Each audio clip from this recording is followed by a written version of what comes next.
ఒక్కసారి కొమ్మూరి గోల్డ్ కి కాల్ చేయండి. తాకట్లో ఉన్న మీ బంగారాన్ని విడిపించి మార్కెట్ ప్రైస్ కి వాళ్ళు కొనుక్కుని మిగతా డబ్బులు మీకు ఇచ్చేస్తారు. అందరికీ నమస్తే, వెల్కమ్ టు మనం టీవీ. నేను మీ తిరుపతి. తెలంగాణ మాజీ ముఖ్యమంత్రి బీఆర్ఎస్ పార్టీ అధినేత కల్వకుంట్ల చంద్రశేఖరరావు గారు బీఆర్ఎస్ పార్టీ ఆఫీస్కి రాబోతున్నారు. ఈ నెల 21వ తారీఖు ఎర్రబల్లి ఫామ్ హౌస్ నుండి కేసీఆర్ నేరుగా తెలంగాణ భవన్కి రాబోతున్నాడు.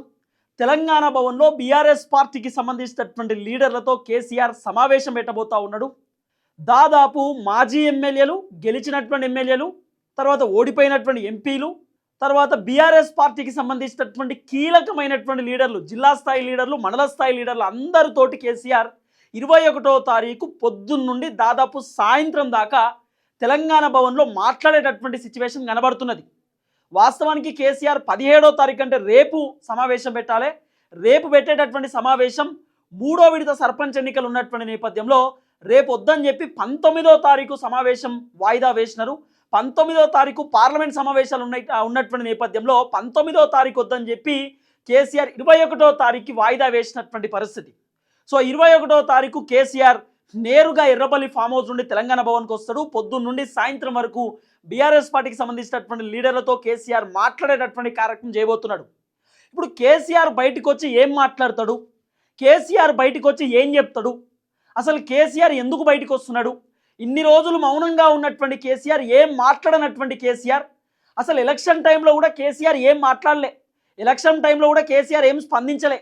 జూబ్లీ హిల్స్ ఉప ఎన్నికలో కేసీఆర్ సైలెన్స్గా ఉన్నాడు, సర్పంచ్ ఎన్నికలలో కూడా కేసీఆర్ సైలెన్స్గా ఉన్నాడు. అన్ని ఎలక్షన్లో సైలెన్స్ ఉన్నటువంటి కేసీఆర్ ఒకేసారి ఎలక్షన్స్ అయిపోయిన తర్వాత ఎందుకు బయటకు వస్తున్నాడు, ఎందుకు బయటకు వచ్చి మాట్లాడుతున్నాడు, బయటకు వచ్చి ఏం చెప్పబోతున్నాడు, ఏం జరగబోతుందని చెప్పి ఇటు కాంగ్రెస్ పార్టీకి సంబంధించినటువంటి ఎమ్మెల్యేలు, ఎంపీలు, మంత్రులు, ఎమ్మెల్సీలు అందరూ కూడా టెన్షన్ పడుతున్నారు. ఓవైపు ముఖ్యమంత్రి రేవంత్ రెడ్డి ఇంటెలిజెన్స్ పెట్టి కొంత రిపోర్ట్ తయారు చేపిస్తుండట.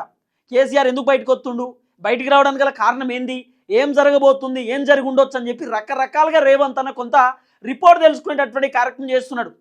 కాబట్టి ఇటు కాంగ్రెస్ పార్టీకి సంబంధించినటువంటి లీడర్లకు బాగా టెన్షన్ అవుతున్నది. కేసీఆర్ బయటకు వస్తే కేసీఆర్ ఏం మాట్లాడబోతుండ అనేది చాలా డెప్త్గా మనం ఒకసారి విశ్లేషించేటటువంటి కార్యక్రమం చేద్దాం. అంతకంటే ముందు ఫస్ట్ టైం మన ఛానల్ చూస్తున్నటువంటి వాళ్ళు దయచేసి సబ్స్క్రైబ్ చేయండి, షేర్ చేయండి, లైక్ చేయండి, పూర్తి స్థాయిలో సపోర్ట్ చేయండి. రైట్గా టాపిక్లోకి పోతే 21వ తారీఖు కేసీఆర్ ఎర్రబల్లి ఫామ్ హౌస్ నుండి తెలంగాణ భవన్కి వస్తాడు. తెలంగాణ భవన్లో కేసీఆర్ కాంగ్రెస్ ప్రభుత్వాన్ని ఉద్దేశించి మాట్లాడేటటువంటి అవకాశం కనబడుతున్నది. ముఖ్యమంత్రి రేవంత్ రెడ్డిని ఉద్దేశించి మాట్లాడేటటువంటి అవకాశం కనబడుతున్నది. కాంగ్రెస్ పార్టీకి సంబంధించినటువంటి ఎమ్మెల్యేలు, ఎంపీలు, మంత్రులు, ఎమ్మెల్సీలు చేస్తున్నటువంటి వ్యవహారం పైన కేసీఆర్ మాట్లాడేటటువంటి అవకాశం కనబడుతున్నది. కొన్ని అంశాలు కూడా మన దగ్గర ఉన్నాయి. కేసీఆర్ ఏం మాట్లాడే అవకాశం ఉంది, దేనిపైన ఎక్కువ కేసీఆర్ ఫోకస్ చేసేటటువంటి అవకాశం ఉందనేది కూడా కొంత మన దగ్గర ఉంది. అది కూడా నేను చాలా క్లియర్గా మీకు చెప్పేటటువంటి కార్యక్రమం చేస్తా. ఇప్పుడు రేవంత్ రెడ్డి కూడా చాలా మీటింగ్లలో, చాలా సభలలో చెప్పిండు, కేసీఆర్ దమ్ముంటే ఎర్రబల్లి ఫామ్ హౌస్కి వెళ్ళి బయటికి రా, శాతనైతలేదు కేసీఆర్కు, కేసీఆర్ ఆరోగ్యం బాగాలేదు, కేసీఆర్ ఇబ్బంది పడుతున్నాడు, ఫామ్ హౌస్కి వెళ్ళి బయటకు వచ్చే పరిస్థితి లేదు, జనాలు బుద్ధి చెప్పిరు, ఫామ్ హౌస్కే పరిమితం అయిపోయింది అని చెప్పి రేవంత్ అన్న రకరకాలుగా మాట్లాడే కార్యక్రమం చేసిండు కేసీఆర్ పైన. కానీ కేసీఆర్ ఫామ్ హౌస్ నుండి బయటికి రాకుండానే ఫస్ట్ ఎలక్షన్ అంటే సర్పంచ్ ఎలక్షన్ మొదటి విడతలో దాదాపు 1345 సీట్లు గెలిచింది బీఆర్ఎస్ పార్టీ బలపరిచినటువంటి అభ్యర్థులు. సర్పంచ్ ఎలక్షన్లో కేసీఆర్ బయటికి రాకుండానే, కేసీఆర్ ఫామ్ హౌస్లో ఉండంగానే రెండో దఫా ఎన్నికలలో, సర్పంచ్ ఎన్నికలలో దాదాపు 1200 పై చిలుకు మంది గెలిచారు బీఆర్ఎస్ బలపరిచినటువంటి అభ్యర్థులు. కాబట్టి కేసీఆర్ బయటకు వచ్చినా, కేసీఆర్ లోపటున్నా కూడా పార్టీ వ్యవహారం పార్టీ నడుస్తున్నది, తర్వాత బీఆర్ఎస్ వ్యవహారం బీఆర్ఎస్ నడుస్తున్నది. రేవంత్ అన్నకి ఇదే బాధ. కేసీఆర్ ఫామ్ హౌస్లో ఉన్నా కూడా అసలు ఎట్లా గెలుస్తున్నారు సర్పంచ్లు, ఎక్కడైతే బీఆర్ఎస్ పార్టీ ఓడిపోయింది అక్కడే బీఆర్ఎస్ పార్టీ గెలుస్తున్నది. ఎమ్మెల్యే ఎన్నికలలో పల్లెటూరులో ఉన్నటువంటి జనమే బీఆర్ఎస్ పార్టీని వద్దని చెప్పారు, అదే పల్లెటూరులో ఉన్నటువంటి జనం మళ్ళీ బీఆర్ఎస్ కావాలని చెప్పి బీఆర్ఎస్ పార్టీ బలపరిచినటువంటి అభ్యర్థికే ఓటేసి గెలిపిస్తారు. అక్కడే రేవంత్ రెడ్డి కన్ఫ్యూజన్లో ఉన్నాడు, షాక్లో ఉన్నాడు, ఏం చేయాలో అర్థమవుతలేదు. అరే బయటకు వస్తలేడు, ఏం మాట్లాడతలేడు, ఎట్లా గెలుస్తున్నాడు, ఇది రేవంత్ రెడ్డికి పెద్ద క్వశ్చన్ మార్క్. వాస్తవానికి జూబ్లీ హిల్స్లో కూడా చాలా టైట్ వార్ ఉంటుండే, ఇటు సునీత కానివ్వండి, లేకపోతే ఆయన కానివ్వండి, చాలా టైట్ పొజిషన్ ఉంటుండే. కానీ సీన్ కట్ చేస్తే పాపం కాంగ్రెస్ పార్టీ అభ్యర్థి నవీన్ యాదవ్ గెలిచినటువంటి సిచ్యువేషన్ మనం చూసినాం. కాబట్టి మాగంటి సునీత వర్సెస్ నవీన్ యాదవ్కి సంబంధించినటువంటి టైట్ వార్ మనం చూసినాం, టైట్ ఫైట్. దొంగ ఓట్ల ప్రభావితం అదోటి ఇదోటి జనాలను భయపెట్టుడు బ్లాక్మెయిల్ చేసుడు పథకాలు రావు బీఆర్ఎస్ కోటేస్తే మీకు రావాల్సినటువంటి బెనిఫిట్స్ అన్ని కట్ అయితే అని చెప్పి ముఖ్యమంత్రి మాట్లాడడం ఇక రకరకాల వ్యవహారాలు నడిచినాయి. అసలు కేసీఆర్ ఏం మాట్లాడబోతుండు 21వ తారీఖు కేసీఆర్ ఏం చెప్పబోతుండు అనేది ఇప్పుడు చాలా పెద్ద క్వశ్చన్ మార్క్ లెక్కనే కనబడుతున్నది. కొన్ని కీలకమైనటువంటి పాయింట్స్ నేను మీకు ఇప్పుడు చెప్పబోతా ఉన్నా. కేసీఆర్ 21వ తారీఖు ఎర్రబల్లి ఫామ్ హౌస్ నుండి బీఆర్ఎస్ పార్టీ ఆఫీస్కి వచ్చి ఏం మాట్లాడతాడు అంటే ఫస్ట్ కేసీఆర్ కాంగ్రెస్ ప్రభుత్వాన్ని ఉద్దేశించి మాట్లాడేటటువంటి కార్యక్రమం చేయవచ్చు. అంటే ఈ 2 సంవత్సరాలలో కాంగ్రెస్ ప్రభుత్వం ఏం చేసినారు, రైతులకు రైతు భరోసా ఇచ్చిర్రా, రైతులకు రుణమాఫీ ఇచ్చిర్రా, రైతులకు 500 రూపాయల పంట బోనస్ ఇచ్చిర్రా, రైతులకు వీళ్ళు యూరియా ఎంత శాతం ఇచ్చిర్రు, రైతులకు కౌలు రైతులకు 12,000 రూపాయలు ఇచ్చిర్రా లేదా, తర్వాత రైతులకు వీళ్ళు ఎంత శాతం మంచి చేసిరు ఎంత శాతం రైతులు ఇబ్బంది పడతా ఉన్నారు అనేది రైతులను ఉద్దేశించి కేసీఆర్ ఆయన ఎర్రబల్లి ఫామ్ హౌస్ నుండి తెలంగాణ భవన్కి వచ్చి 21వ తారీఖు ఫస్ట్ రైతులను ఉద్దేశించి మాట్లాడేటటువంటి కార్యక్రమం చేయవచ్చు. తర్వాత రైతులను ఉద్దేశించి మాట్లాడేటటువంటి అంశంలోనే 2 అంశాలపైన, ఒకటి కృష్ణా జలాలు గోదావరికి సంబంధించినటువంటి అంశం. సో ఇటు గోదావరి కృష్ణా జలాలకు సంబంధించినటువంటి తెలంగాణ పైన పోతున్నటువంటి నీళ్లు ఆంధ్రాకి తరలిస్తూ ఉన్నారు, మన వాటాని తీసుకుపోయి ఆంధ్రాలో కలుపుతూ ఉన్నారు, మన నీళ్ళని తీసుకుపోయి ఆంధ్ర వాళ్ళకి ఇస్తూ ఉన్నారు అనేటటువంటి అంశం పైన కూడా కేసీఆర్ చాలా క్లియర్ కట్గా మాట్లాడేటటువంటి కార్యక్రమం చేయవచ్చు. కాళేశ్వరం నుండి రైతులు పంట పండించేటటువంటి పంటకు నీళ్లు పోవాలి కానీ పోనిస్తలేరు, గోదావరి నీళ్లు తర్వాత కృష్ణకి సంబంధించినటువంటి నీళ్లు మొత్తం కూడా ఆంధ్రాకి తరలిస్తూ ఉన్నారు, ఆంధ్ర వాళ్ళకి పోతా ఉందనేటటువంటి అంశం పైన కేసీఆర్ మాట్లాడేటటువంటి కార్యక్రమం కూడా చేయవచ్చు అనేది కొంత వినబడుతున్నటువంటి చర్చ. కాబట్టి ఫస్ట్ రైతులను ఉద్దేశించి కేసీఆర్ మాట్లాడేటటువంటి కార్యక్రమం చేయవచ్చు. రైతు బంధు కానివ్వండి, రుణమాఫీ కానివ్వండి, లేకపోతే రైతులు పోవాల్సినటువంటి బెనిఫిట్స్ కానివ్వండి, గిట్టుబాటు ధర కానివ్వండి, లేకపోతే రైతులు పడుతున్నటువంటి ఇబ్బందులు కానివ్వండి, కల్తీ విత్తనాలు కానివ్వండి, ఇవన్నీ అంశాలపైన కేసీఆర్ రైతులను ఉద్దేశించి మాట్లాడేటటువంటి కార్యక్రమం చేయవచ్చు. మొదటి అంశం. రెండవది కేసీఆర్ ఏం మాట్లాడతాడు అంటే రెండవది ప్రతి అంశం పైన కేసీఆర్ ఒక క్లియర్ కట్ విజన్తో వస్తున్నాడట బయటికి, అంటే ఒక స్ట్రాటజీ ప్రకారమే వస్తున్నాడు. ఎందుకంటే సర్పంచ్ ఎలక్షన్స్ అయిపోయినాయి, నెక్స్ట్ జెడ్పీటీసీ తర్వాత ఎంపీటీసీకి సంబంధించినటువంటి ఎలక్షన్స్ ఉన్నాయి. సర్పంచ్ ఎలక్షన్ ఒక ఎత్తు అయితే ఎంపీటీసీ జెడ్పీటీసీ ఎలక్షన్ ఇంకో ఎత్తు.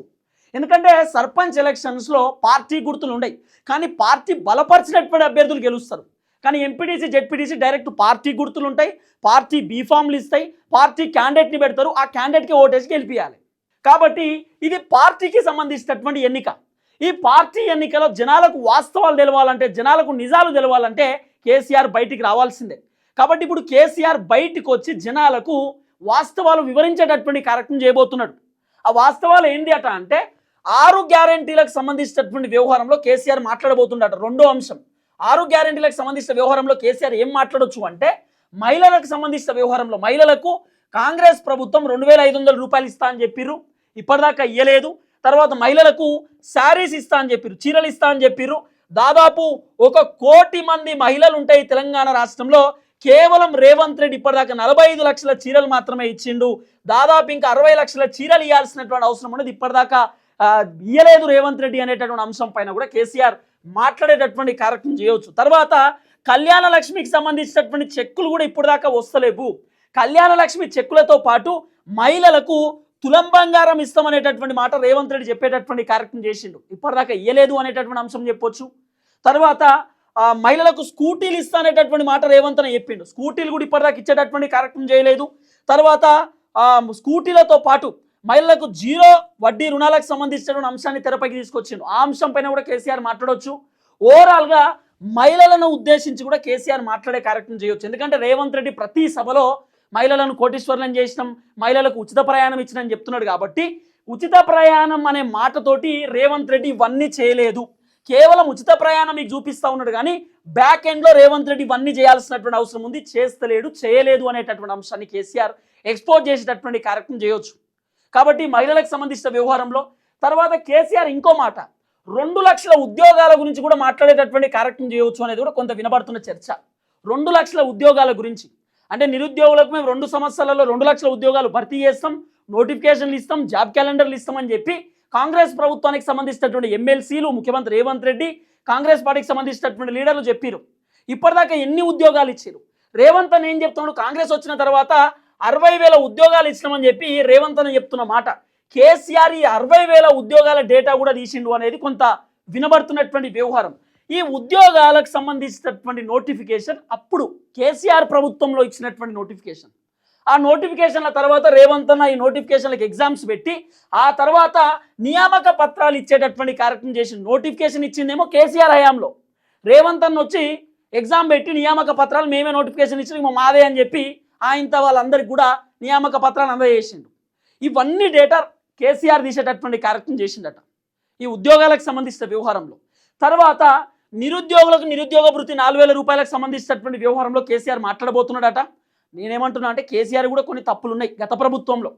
ఆయన కూడా నిరుద్యోగ భృతి ఉద్యోగాలకు సంబంధించిన వ్యవహారంలో చాలా తప్పులు చేసిండు. కానీ అదే తప్పులు కాంగ్రెస్ కూడా చేయొద్దు కదా.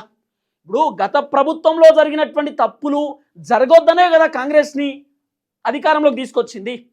మరి ఇప్పుడు కేసీఆర్ ఏదైతే తప్పులు చేసిండో అదే తప్పులు రేవంత్ రెడ్డి చేసినప్పుడు కేసీఆర్కి రేవంత్ రెడ్డికి తేడా ఏమున్నది? ఇవన్నీ కూడా డిస్కస్ చేసుకోవాలా. కాబట్టి కేసీఆర్ మా దగ్గర కూడా కొన్ని తప్పులు జరిగినాయి, ఇప్పుడు కూడా అదే తప్పులు జరుగుతున్నాయి, మమ్మల్ని వద్దని చెప్పి వాళ్ళని గెలిపించుకోరు కదా, వాళ్ళ పరిస్థితి ఎట్లుందో చూడుర్రి అని చెప్పొచ్చు. నిరుద్యోగులకు సంబంధించిన వ్యవహారంలో మాట్లాడే కార్యక్రమం చేయబోతున్నాడట. అన్ని అంశాలు ఇక 1-2 కాదు.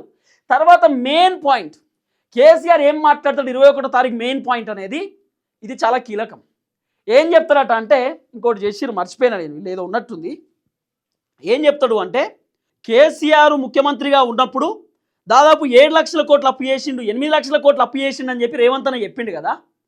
కేసీఆర్ 21వ తారీఖు ఏం చెప్తారట అంటే 8 లక్షల కోట్ల అప్పు చేసినటువంటి కేసీఆర్ ఈ తెలంగాణ రాష్ట్రంలో ఏం అభివృద్ధి చేసిండు, ఏమేం కట్టించిండు, ఏమేం చేసిండు, ఆ 8 లక్షల కోట్ల రూపాయలు చేసినటువంటి అప్పు ఎట్లా ఖర్చు పెట్టిండు, ఏమిటికి ఖర్చు పెట్టిండు, దేనికి ఎంత, సెక్రటేరియట్కి ఎంత, లేకపోతే ఇంకా పోలీసుల కోసం కట్టించినటువంటి ఒకటి ఉంటుంది బీఆర్ఎస్ పార్టీ ఆఫీస్ పక్కన అదెంత, కేబుల్ బ్రిడ్జ్కి ఎంత, రోడ్లకు ఎంత, గ్రామ పంచాయతీ అభివృద్ధులకు ఎంత, నియోజకవర్గాలకు ఎంత, జిల్లాలకు ఎంత, మండలాలకు ఎంత, కొత్త భవనాలకు ఎంత, కలెక్టర్ ఆఫీసులకు ఎంత, కొత్త స్కూళ్ళకి ఎంత, కాలేజీలకు ఎంత, ఇవన్నిటికి ఎంత ఖర్చు పెట్టింది కేసీఆర్ ప్రభుత్వంలో ఉన్నప్పుడు 8 లక్షల కోట్ల రూపాయలు అప్పు ఎట్లయింది, ఈ అప్పును మేము ఏ విధంగా ఖర్చు పెట్టినాం అనేది చాలా క్లియర్ కట్గా కేసీఆర్ 21వ తారీఖు తెలంగాణ భవన్లో ఆయన చెప్పబోతున్నాడట.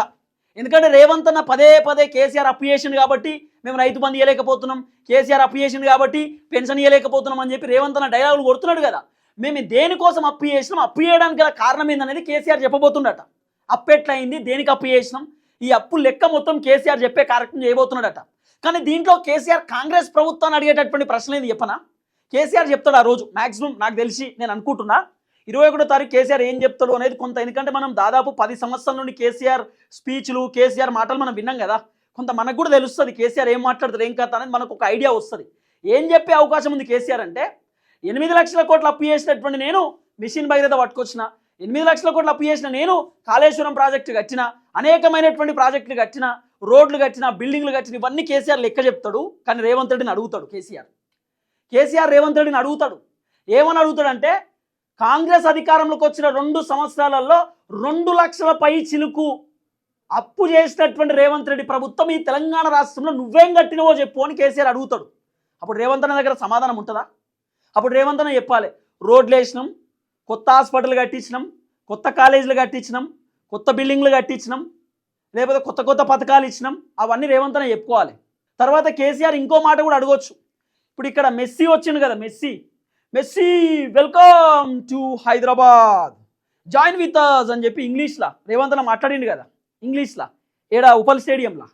అదే స్టేడియంలో కేవలం ఆ క్రికెట్ స్టేడియాన్ని ఫుట్బాల్ స్టేడియం లెక్క చేంజ్ చేయడానికి 15 కోట్లు ఖర్చు పెట్టారు.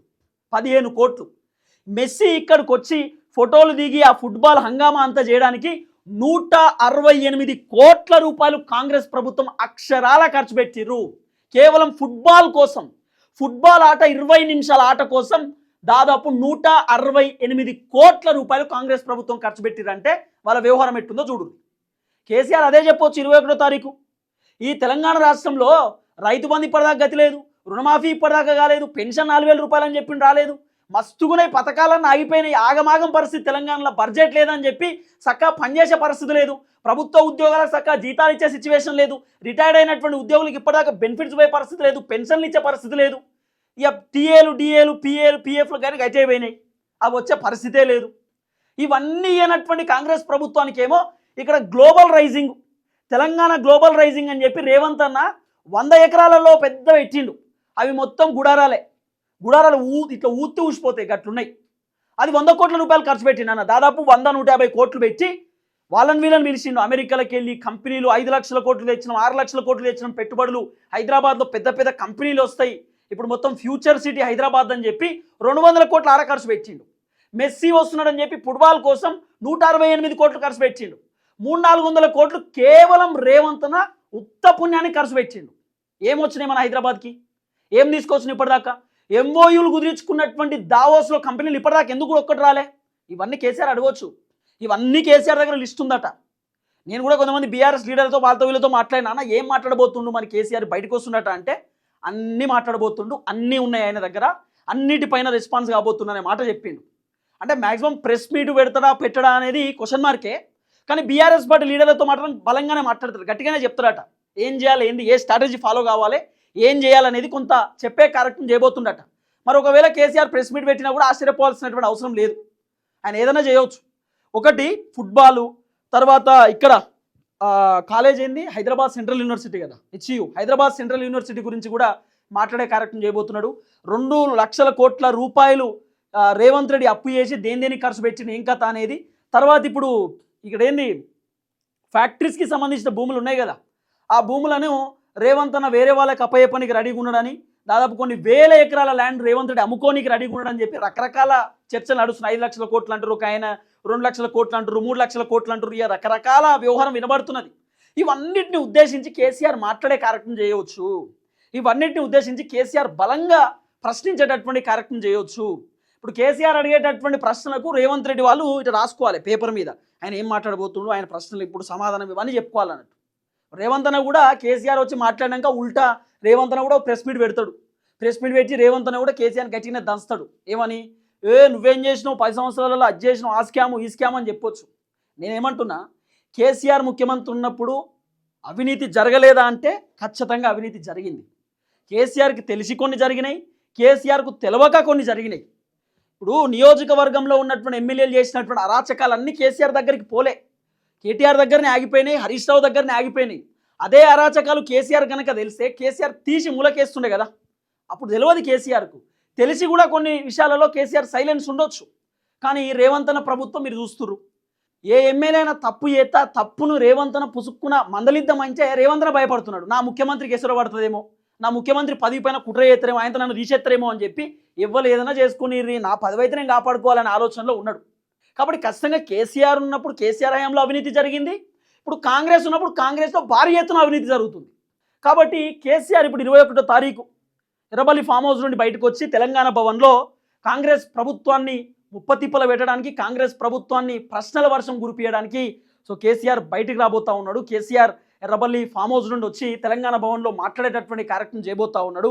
దాదాపు బీఆర్ఎస్ పార్టీ లీడర్లతో అందరితో మాట్లాడేటటువంటి కార్యక్రమం చేయబోతా ఉన్నాడట. మండల స్థాయి లీడర్లు, జిల్లా స్థాయి లీడర్లు, నియోజకవర్గానికి సంబంధించిన లీడర్లు, తర్వాత ఇక స్టేట్ లీడర్లు అందరితో సోషల్ మీడియా వింగ్ తోటి వాళ్ళతో వీళ్ళతో డిస్కస్ చేసినటువంటి కార్యక్రమం చేయబోతున్నట్టుగా కొంత వినబడుతున్నటువంటి చర్చ. వాళ్ళందరితో డిస్కస్ చేసి ఏం చేద్దాం, భవిష్యత్ కార్యాచరణ ఏంది, ఎంపీటీసీ జెడ్పీటీసీ ఎన్నికల పరిస్థితి ఏంది, జిహెచ్ఎంసీ ఎలక్షన్ పరిస్థితి ఏంది, మళ్ళీ అధికారంలోకి రావాలంటే ఏం చేయాలి ఏంది అనేది పూర్తి స్థాయిలో కేసీఆర్ మాట్లాడేటటువంటి కార్యక్రమం చేయబోతున్నట్టుగా కొంత వినబడుతున్నటువంటి వ్యవహారం. ఎందుకంటే కేసీఆర్ బయటకు వచ్చినంత అందరు ఆసక్తితో ఎదురు చూస్తారు, కొంత ఆలోచిస్తారు ఏం మాట్లాడబోతుండు ఏందని చెప్పి. ఇప్పుడు రేవంత్ అన్న కూడా గదే పంచాయతీలో ఉన్నాడట, ఏం చెప్తాడు, ఏం మాట్లాడతాడు. వరంగల్లో కేసీఆర్ భారీ బహిరంగ సభ పెడితే రేవంత్ అన్న 2-3 మంత్రులను కూర్చోబెట్టుకొని వాళ్ళ ఇంట్లో టీవీ చూసిండు. కేసీఆర్ నా పేరు తీస్తాడేమో, నా గురించి మాట్లాడతాడేమో, నా గురించి ఏమైనా చెప్తాడేమో అని చెప్పి రేవంత్ అన్న ఎదురు చూసిండు. కానీ కేసీఆర్ ఏం మాట్లాడలే. అప్పుడే అన్న నారాజు అయిపోయిండు, అరే నా గురించి ఏం చెప్పలే కదా అని. ఇప్పుడు 21వ తారీఖున నా గురించి ఏమైనా చెప్తాడా అని ఎదురు చూడవచ్చు రేవంత్ అన్న. కాబట్టి ఎదురు చూస్తున్నాడట రేవంత్ అన్న. కేసీఆర్ మీటింగ్ కోసం రేవంత్ అన్న ఎదురు చూపులు. మరి ఎదురు చూపులు ఏడు దాకా పోతుందో, మరి కేసీఆర్ ఆ రోజు ఏం మాట్లాడుతుంది ఏందనేది కూడా చూడాల్సినటువంటి అవసరం ఉంది. ముఖ్యంగా అయితే గోదావరి కృష్ణా జలాలపైన మాట్లాడే అవకాశం ఉండొచ్చు. గోదావరి నీళ్లు ఇక్కడ నుండి అదొక ప్రాజెక్టు కడుతురు, జనకచర్ల ప్రాజెక్టు ఏదో కడుతురు కదా, బనకచర్లో ఏదో ప్రాజెక్టు కడుతురు కదా. ఆ ప్రాజెక్టు ఒక్కొక్క మంత్రి ఒక్కొక్క రకంగా అంటారు. ఆ ప్రాజెక్టుకు సంబంధించినటువంటి వ్యవహారంలో ఈ గోదావరి నీళ్లను కాస్త అక్కడ తీసుకుపోతా ఉన్నారు, ఆంధ్రాకి తరలిస్తూ ఉన్నారు అనేటటువంటి అంశం పైన మొత్తానికి కేసీఆర్ మాట్లాడేటటువంటి కార్యక్రమం చేయవచ్చు. తర్వాత 6 గ్యారెంటీలు, 420 హామీలు, కాంగ్రెస్ ప్రభుత్వం ఇచ్చినటువంటి హామీలు, రేవంత్ రెడ్డి చెప్పినటువంటి అబద్ధాలు, రేవంత్ రెడ్డి మాట్లాడినటువంటి మాటలు, తర్వాత బీఆర్ఎస్ ప్రభుత్వం పైన వీళ్ళు చేసినటువంటి ఆరోపణలన్నిటికీ కూడా కేసీఆర్ జవాబు చెప్పేటటువంటి కార్యక్రమం చేయొచ్చు అనేది కొంత వినబడుతున్నటువంటి వ్యవహారం. చూద్దాం ఏం జరగబోతుంది అనేది. అందరికి నమస్తే, థ్యాంక్ యూ సో మచ్. జై తెలంగాణ.